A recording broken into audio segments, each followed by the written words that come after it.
Hello friends, welcome to Bookku. Today, we're going to talk about the book, The Practicing Mind by Thomas Sterner.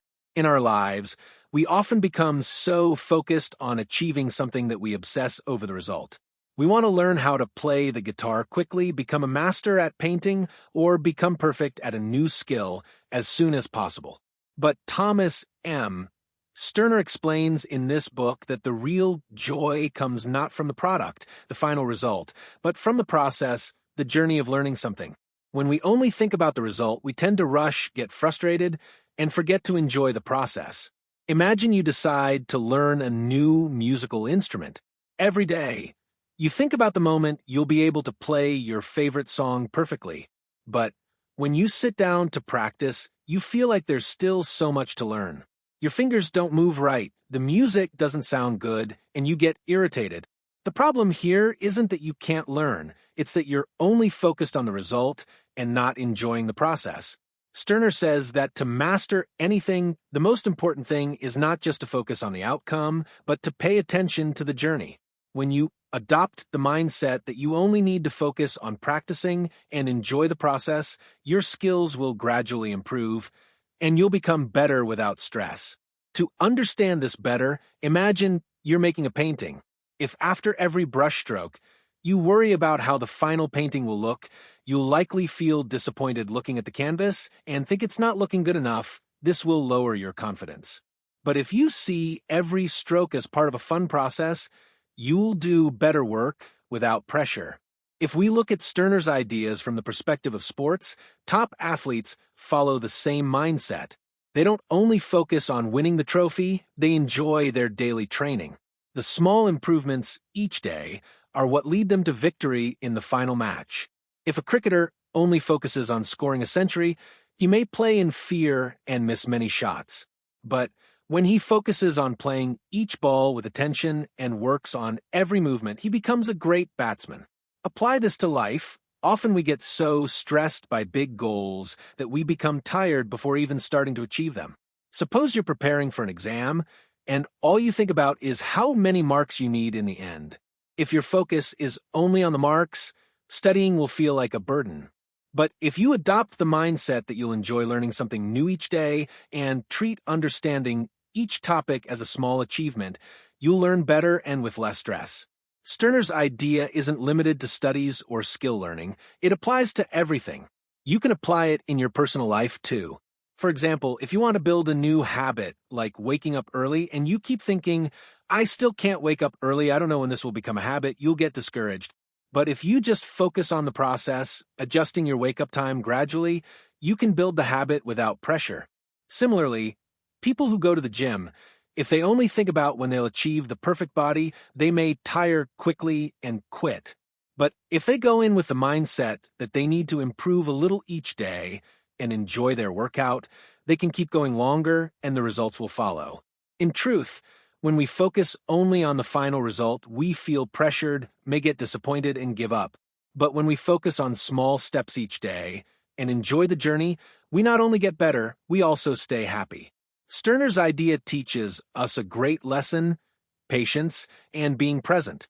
When we approach a task thinking we must become perfect at it, we rush and make mistakes. But when we enjoy the act of doing itself, we naturally improve. When a child learns to walk, they don't think, I must learn to run quickly. They just keep trying to walk, falling often but enjoying the process. Likewise, when we start a new task, we should treat it like a game and enjoy every step without worrying about when the result will come. So next time you start learning a new skill, try a new habit, or pursue a big goal, remember this: the result will come on its own. Just learn to enjoy the process. Often, our minds are so filled with thoughts that we can't even properly see what's right in front of us. If you enjoy our free summaries, consider subscribing to our channel, buying our membership, or supporting us through UPI. Now back to the summary. Our mind often gets stuck in the past. I wish I hadn't made that mistake. Or it runs into the future. What will happen? Will I succeed? But Sterner says something very important. Peace and productivity come when we learn to live in the present moment. Think about it.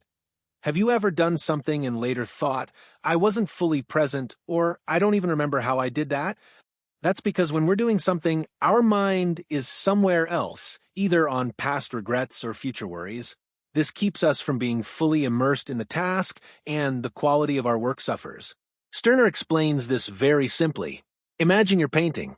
If you start thinking about how bad your last painting was, or keep worrying about how this final painting will look, you won't focus on your brushstrokes. You won't enjoy painting, and your output won't be as good.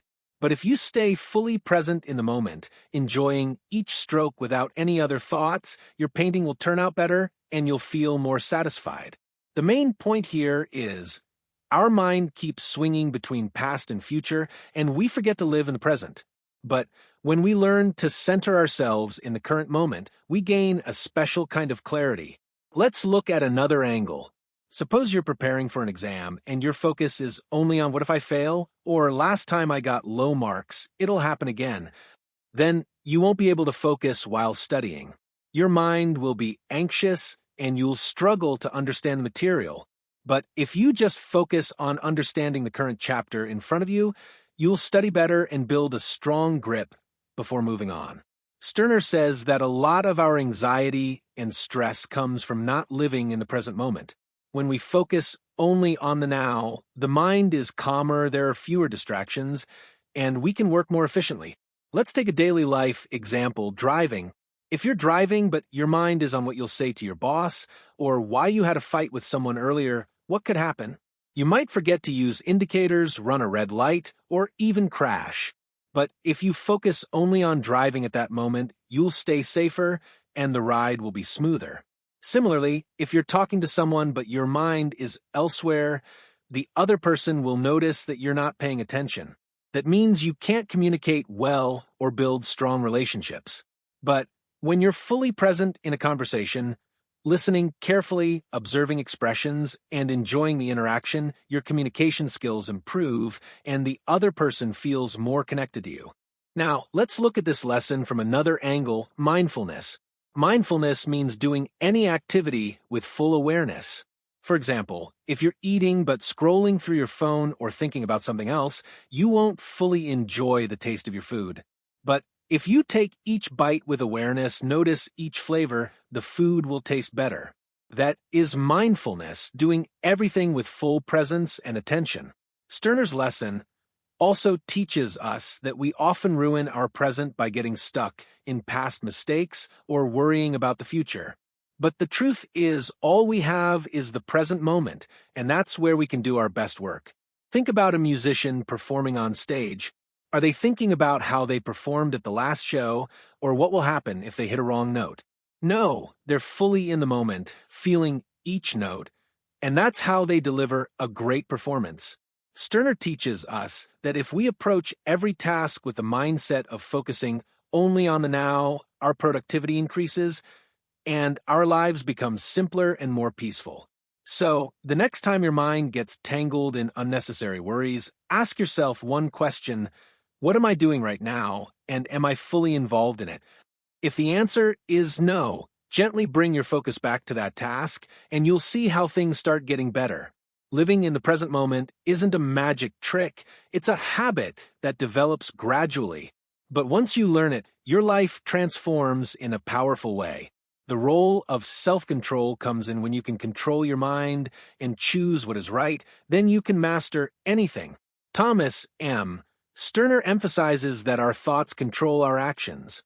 If our thoughts are scattered, confused, and running everywhere, then our behavior will also be like that. Imagine a sports player who keeps thinking during a match, what if I lose? Or I didn't play well last time. Can he perform at his best? No, because his focus is not on the game, but on his fear. That's why people who learn to control their minds can face even the biggest challenges easily. Self-control doesn't just mean suppressing your desires. It truly means understanding what is right for you and choosing that even if your mind tells you to do something else. Suppose you are following a diet and you know avoiding junk food is the right choice. But the moment you're in front of your favorite fast food, your mind says, just eat it today, we'll control it from tomorrow. If you can't control your thoughts, you'll always be stuck in this cycle and won't reach your goals. Stirner explains this in more depth. Self-control is not just about external habits. It is deeply connected to our mindset. When we leave our mind uncontrolled, it runs toward all kinds of unwanted things, negative thoughts, distractions, etc. But if you slowly train it, teach it to walk the right path, then that same horse, your mind, will take you where you want to go. Our mind is just like that. If we leave it uncontrolled, it leads us toward bad habits, distractions, and stress. But if we learn to control it, it will lead us to where we truly want to be. Stirner also highlights another important point. Self-control is not only needed when we are working toward a big goal, but also in small everyday moments. Suppose you are working on a project and feel like checking social media for a while. If you can't stop yourself, that little while can easily turn into hours without you realizing it. That's why people who learn to control small habits are capable of making big changes over time. Another interesting angle of self-control is that it brings discipline and stability into our lives. When we learn to control ourselves in any situation, we are less affected by external things. Suppose someone is trying to make you angry. If you don't have self-control, you'll react instantly and maybe say something you'll regret later. But if you do have self-control, you'll calmly assess the situation and respond thoughtfully. Take another example. Suppose you're a student who needs to study but feels like playing video games. You know studying is important, but your mind says, let's just play for 10 minutes. If at that moment you control yourself and focus on studying, you're taking the right step for your future. But if you can't stop yourself, this habit will slowly pull you away from productive things. Stirner's lesson is that self-control is not an inborn quality, it's a skill that develops with practice. This means that even if you are currently struggling to control your thoughts and actions, it doesn't mean you can't learn. The more attention you give to it, the better you'll become. Now the question is, how to develop self-control? The first thing, awareness. If you don't even know where, and when you're losing control over your thoughts and behavior, it will be hard to fix it. So start observing in which situations you lose control. Second, take small steps. Self-control doesn't come overnight. If you put too much pressure on yourself thinking, from today, I'll be 100% disciplined, it won't last long. Instead, set small targets. Suppose you want to reduce social media usage. Decide to use it for just 1 hour a day, and then gradually reduce it further. Third, avoid distractions. The easiest way to maintain control is to stay away from things that distract you. If your phone distracts you while studying, put it on silent or leave it in another room. If you can't quit junk food, don't bring it home. Fourth, be mindful. Whenever you feel your mind drifting in the wrong direction, pause for a second and ask yourself, is this right? Many times, just doing this can help you control your actions. Self-control is like a superpower. People who master it can shape their lives according to their wishes, they can reach their goals, improve their habits, and handle emotions better. But those who don't try to learn it become slaves to their desires and distractions. So, the real question is not whether you have self-control, the question is whether you are ready to learn and practice it. If yes, then start paying attention to your small decisions right now and see how your life gradually gets better. Have you ever noticed how we put too many expectations on ourselves when learning something new? Suppose you start learning guitar, and within the first week, you expect yourself to be perfect. But when you make mistakes, you start feeling like maybe this isn't for you. This is where the practicing mind comes in. Stirner explains that if we approach any learning or task with a calm and focused mindset, without judgment and anxiety, we can grow faster and enjoy the journey more. The practicing mind means that when we're doing something, we focus only on that thing without worrying about doing it wrong or how perfect we need to be. When we adopt this mindset, our progress becomes smoother and more natural. But problems arise when we start judging ourselves, putting pressure on ourselves, and chasing perfection constantly. Imagine a child learning to walk. They fall, get up, fall again, but they never think, I'm not doing well, or I should be running by now. They just know they're practicing and will improve gradually. But as we grow older, we forget this natural practicing mindset and try to become perfectionists. That's when we start judging ourselves too much and get discouraged quickly. Stirner puts it simply, when you're practicing something, you should enjoy the process without worrying about being perfect. Suppose you're painting. If you start thinking after every brushstroke whether it's right or not, or whether the final painting will look good or not, you won't enjoy the process. But if you paint with the mindset that you're just learning and every stroke is making you better, you'll work more relaxed and creatively. Now, apply this to another activity. Suppose you're learning piano. If you get frustrated every time you make a mistake and think, why can't I get this? Your mind will get tense and you'll make more mistakes. But if you think, I'm just practicing and every mistake is part of learning, then you'll learn faster without stress. Stirner explains two big benefits of adopting the practicing mind: peace and focus. When we stop trying to be perfect and just focus on practicing, the pressure goes away. We stay calmer and can focus better. Let's look at it from another angle. Suppose you start going to the gym and want quick results. If every day you check, how much have my muscles grown, or how much weight have I lost, you'll put too much pressure on yourself. And if results don't show immediately, you'll feel disappointed. But if you adopt the mindset, I'm just practicing and my focus is on improving every day, you'll go to the gym stress-free and get better results. Stirner also says that when we adopt the practicing mind, we stick with things for longer. Many people start learning a new skill, but quit in a few days because they had high expectations, and when they don't meet those expectations, they feel discouraged. But if we just keep the mindset, I'm getting a little better each day, we can continue for a long time and master the skill. We can apply the same mindset to studying. Many students feel they should understand everything perfectly right away. If a topic feels difficult, they start judging themselves and thinking, maybe I can't do this. But if they adopt the mindset, I'm just practicing and improving every day, they can learn without stress and stay consistent over time. The practicing mind also means treating every activity like a game, where the goal is just to enjoy and gradually improve. When we adopt this mindset, we stop getting upset over small things. Now let's apply this to relationships. Suppose you want to improve your communication skills.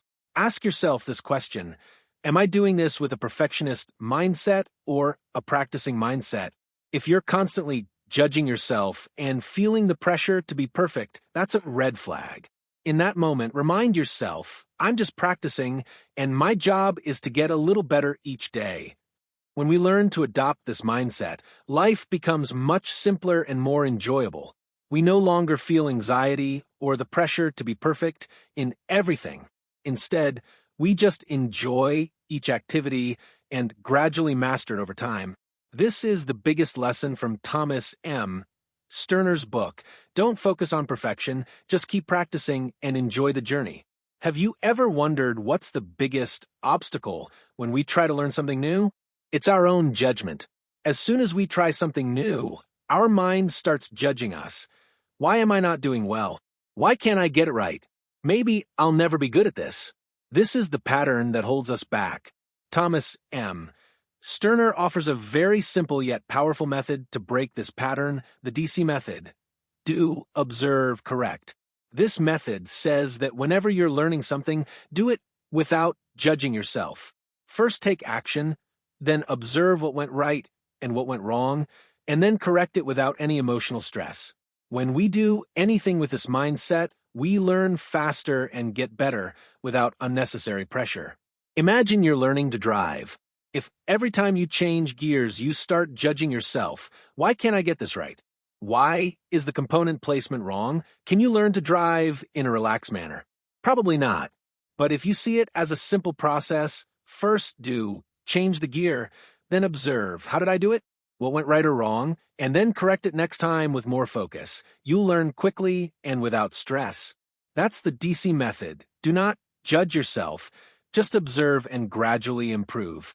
Now, apply this to another activity. Say, you're learning public speaking. If you go on stage and start thinking, what if I say something wrong? What will people think? Your entire focus will shift to self-judgment instead of your performance. But if you go in with the mindset, I will first speak, do, then I'll see what went well and what didn't, observe, and next time I'll improve it correct, you'll improve faster and become a better speaker without unnecessary pressure. The biggest benefit of the DC method is that it protects us from negative emotions. When we judge ourselves too much, we get stuck in fear and anxiety. We think if we make a mistake, everything will fall apart. That fear stops us from trying new things. But when we remind ourselves, I'm still learning, and every mistake is just a chance to improve, not a reason to judge ourselves, we feel more relaxed and perform better. Let's understand this from a musician's perspective. Imagine someone learning to play piano. If every time they hit a wrong note, they get angry and think, I'm so bad at this, their mind will fill with fear, and they'll make even more mistakes. But if they keep the mindset, okay, I hit a wrong note. Let me observe where I went wrong, and I'll fix it next time, they will learn faster without mental pressure. Stirner explains this. When we're learning something new, we don't need to be hard on ourselves. We just need a calm and observational mindset, like a scientist doing an experiment. When a scientist conducts a new experiment and the result doesn't match expectations, do they blame themselves? No. They simply analyze what went wrong and try to fix it next time. That's the mindset we should adopt too. Now think about starting a new business. If you don't make the expected profit in the first month, you have two options. Blame yourself. I'm not good at business. Follow the DC method. See what you did do, analyze what went right or wrong, observe, and then improve accordingly correct. If you choose the second option, you'll improve your business without losing courage. The best part of the DC method is that it teaches us to see everything as part of a natural learning process. When we adopt the mindset that every mistake is a learning opportunity, not a failure, we become much more productive and happy. Let's apply this to relationships. Suppose you want to improve your communication skills. If every time you talk to someone and something goes wrong, you start blaming yourself. I didn't speak properly, you'll gradually start avoiding conversations. But if you keep the mindset, okay, I talked. Now, let me see what went well and what needs improvement. Next time, I'll try to do better, then you'll improve your skills without fear. Stirner also points out another key insight. When we stop judging ourselves, we become more creative and efficient. When our minds are free from unnecessary pressure, we perform better. Look at this from an artist's point of view. If a painter thinks before every brushstroke, what if this isn't perfect? They will never paint freely. But if they adopt the mindset, I'll enjoy painting and see the results later, then improve, their creativity will flow. Similarly, if you're learning a new language and you're afraid of mispronunciation, you'll never speak freely. But if you say, I'll try first, then see what was right or wrong, and then improve, you'll learn faster without hesitation. That's the true magic of the DC method. It teaches us to see life as an experiment, where every mistake is just part of the process, not something to fear. So now the question isn't whether we'll make mistakes. We definitely will. The real question is, will we judge ourselves for them, or will we look at them like observers and keep improving? If we choose the second option, life becomes much easier and more enjoyable. We no longer worry about being perfect. We just enjoy the journey and keep getting better. That's the message of Thomas M. Stirner. Don't judge yourself, just observe, correct, and keep moving forward. In truth, our biggest obstacle is our own mind. When we stop judging ourselves and just enjoy the journey of learning, that's when we truly grow. Stirner's DC method teaches us exactly this. Don't be hard on yourself. Just look at everything as an observer and keep improving little by little. If you keep blaming yourself for every mistake, you will never move forward with confidence. But if you see it all as an experiment, every mistake becomes a new lesson, and you'll reach your full potential without fear or burden. The most important thing in life isn't how quickly you become perfect, it's how consistently you move forward without judging yourself. When you adopt the mindset, I'm learning, and every mistake is part of the process, you'll not only be happier but also achieve success more quickly. So next time you make a mistake in anything, don't blame yourself. Just pause for a second and think, I did do. I observed, observe. Now I will correct. This mindset will give you both success and satisfaction. If this summary gave you that aha moment or helped shift your mindset even a little, hit that like button. It really helps the channel grow and reach more curious minds like yours. Got a takeaway or favorite part from this book? Drop it in the comments. I'd love to hear your thoughts and keep the conversation going. And if you're someone who loves turning pages into progress, don't forget to subscribe and ring the bell icon so you never miss a powerful book breakdown like this. Thanks for watching, keep learning, and remember, small steps beat perfect plans. Always.